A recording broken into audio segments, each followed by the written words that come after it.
Un nouveau président de la Ligue heureux ce soir. Très heureux, en raison du résultat qu'on nous annonce. Sur le secteur de Coin-sur-Seille, près de 60 000 euros.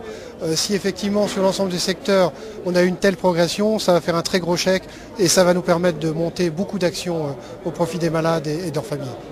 Alors, tout nouveau élu au sein de la Ligue, il va y avoir un bouleversement après le docteur ? Pas du tout, parce que nouvel élu en tant que président, mais administrateur depuis 20 ans. Donc la politique qui va être menée va s'inscrire dans une continuité qui va être bien sûr fonction aussi des moyens dont on disposera, qui sont la générosité du public. Donc pas de bouleversement. On va concentrer bien évidemment notre action sur les missions sociales de la Ligue, que sont la recherche, l'aide aux malades, le dépistage, la prévention et aussi l'acquisition de matériel en complémentarité avec les hôpitaux. Oui, c'est vrai que sur Metz, un nouvel hôpital se crée, celui de Mercy. Ils vont avoir besoin d'aide, ces gens-là ? Tous les hôpitaux ont besoin d'aide, pas uniquement l'hôpital de Mercy.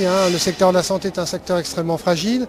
Mais c'est vrai, dès lors que nous pouvons donner un petit coup de pouce pour l'acquisition de matériel permettant de soigner le cancer, on le fait. On l'a fait sur le CHR de Metz-Nancy, en participant à hauteur de 250 000 euros chaque fois et à 2 reprises pour le financement d'accélérateurs particules sur des matériels quand même qui coûtent chacun plus de 2 millions d'euros. Puis ce qui est important aussi, c'est que la Ligue se met à aider les gens qui sont un petit peu dans la misère en plus, qui ont du mal avec cette maladie à pouvoir gérer le quotidien.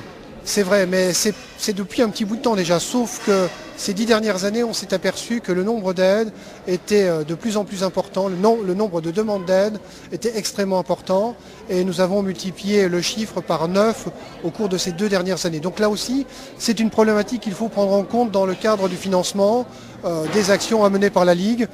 Mais c'est là aussi une des justifications de la Ligue dans la mesure où, lorsqu'elle a été créée, c'était pour porter la parole des malades.